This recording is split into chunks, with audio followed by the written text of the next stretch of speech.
Hi guys, and welcome back to our YouTube channel. This video is going to be one of my Etsy art themed ones. In this video, I'm going to be going over everything that I use to go and make Twitch emotes from a software and hardware point of view. So if you're somebody who is interested in getting started in making Twitch emotes, you don't know what you need, well, hopefully this video could help you out. This is everything that I use. And in case you didn't know, I have an Etsy shop in which I sell emotes, overlays, sub badges, and other Twitch art for streamers and people who are interested in getting them. So you can go cop some cute art from my Etsy, but I hope that my Etsy could at least serve as some sort of credentials to, I think I know what I'm talking about. But anyways, I rambled on for too long. Let's get into this video.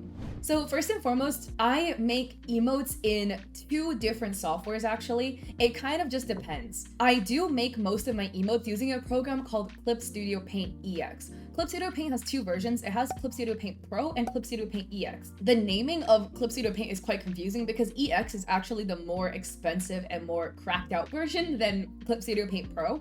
The difference between the two, mainly Clip Studio Paint EX has more integrations for actual manga and webtoon art and webtoon creations. So they offer 3D models, and I will throw up an image on screen anyway. I personally use Clip Studio Paint EX. I've definitely really been interested in getting into making webtoons, so I kind of got it as like a preemptive, hey, let me try this out.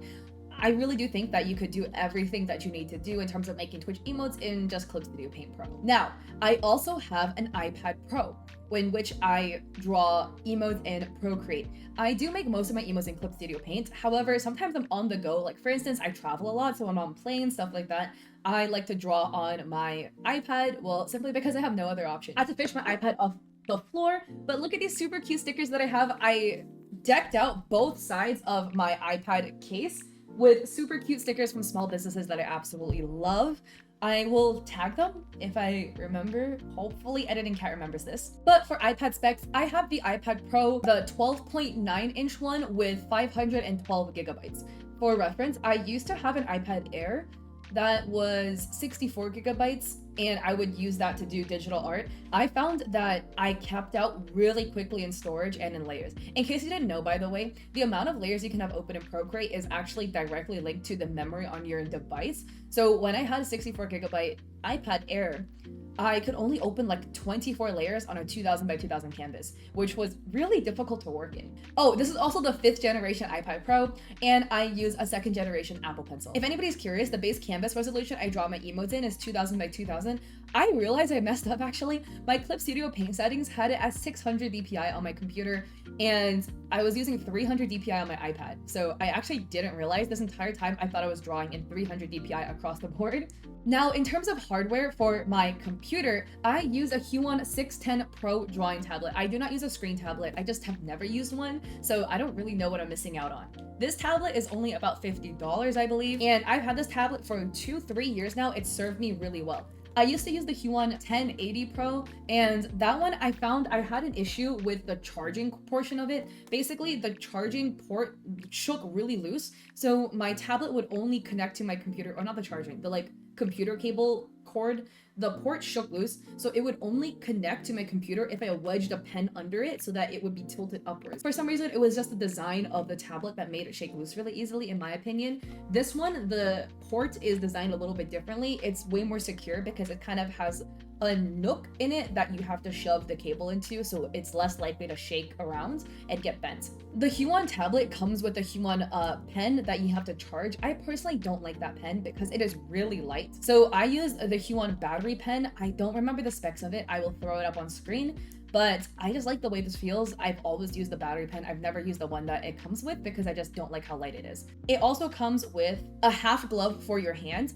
I always draw with the half glove, and people always ask me, like, what is this for? It is so that when you're drawing, your hand can slide across the tablet without your skin sticking to it. So with your skin, with the natural oils, it's a little bit sticky, etc. When you're trying to draw on the tablet, naturally your skin will kind of stick to the screen and cause some friction. It won't glide very smoothly. So I find that drawing with the half glove on makes my hands glide way more smoothly across the tablet screen, so I can have way smoother lines. Now, when I sell my emotes on Etsy, I obviously need to go and make Etsy listing images, and I make those listing images in Photoshop. So the dimensions that I make my listings are the dimensions that I make my listing images are 3050 by 2550. Don't know, it's really arbitrary, but I found that that size seems to work for me, so I've always just rolled with it. Although if you don't have Photoshop, you could just easily make this in Canva as well, or Adobe Express. Any really online graphic design software will do. Just make it those dimensions and you are good to go. And lastly, there are two other softwares or websites I would say, that I like to use in terms of making my emotes and using them to sell on Etsy that I think are super helpful. So the very first one is a GitHub. So if you look up Twitch Emote Resizer, it should be the first one that comes up, but it's the GitHub by TMA02.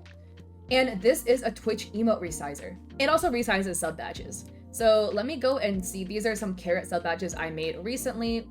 I'll just grab one of these carrots. If you drag and drop your image onto the darkest square part here, it automatically resizes your image into the sizes needed for emotes and badges. I do want you to know, Twitch is weird. So sub badges are 72 by 72, 36 by 36, and 18 by 18. However, bit badges are 112 by 112, 56 by 56, and 28 by 28. So if you're making badges, you need to download them in every single size. It's really annoying. So you can save all in a zip folder. I find that making excessive amounts of zip folders is kind of annoying. So I just download every single one and then put everything together in one big zip. And to download, you simply just click it. This is the second site that I really like to use. The name is super hard to read.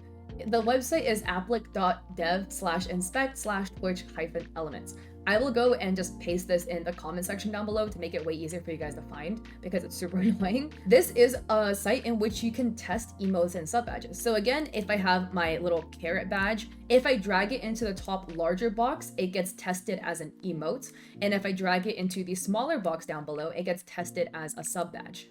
So I zoomed this in a lot, but as you can see here, it will show you how it will show up in Twitch on the two colors for Twitch and then the two colors for Discord. So this is the Discord shade, which is a slightly lighter, dark, gray black. And this is the Discord light mode color, and this is the Twitch light mode, and this is the Twitch dark mode. But as you can see here, this is how the testing looks like. You can also change the username, the color your username appears in. If you click this up arrow, you can also change the text that shows up. So when I am using this to make my Etsy listings, I just blow this up really big so you can get a really high definition of my artwork. And then I use a screenshot program. The one that I use is just Gyazo, and I'll just click, and then I will just screenshot it like this. And Gyazo opens it as a second tab. I right click it, save the image. But yeah, if you're thinking of making Twitch emotes and badges and possibly selling them on Etsy, these are all the hardwares and softwares, programs that I use in terms of making my emotes, badges, and what I use to go through the selling process of it. So hopefully this video was helpful. Good luck on your Etsy journey if that's something that you're pursuing. And yeah, again, if you found this video helpful, I'd appreciate it if you liked and subscribed. And again, I also have an Etsy in which I sell Twitch emotes and overlays and Twitch art in general. I also have a Ko-fi in which I have free resources for streamers and content creators, and I also stream on Twitch 3 days a week, Mondays, Wednesdays, and Saturdays at 7 p.m. PST. So I hope to catch you guys there or in another one of my videos. Peace!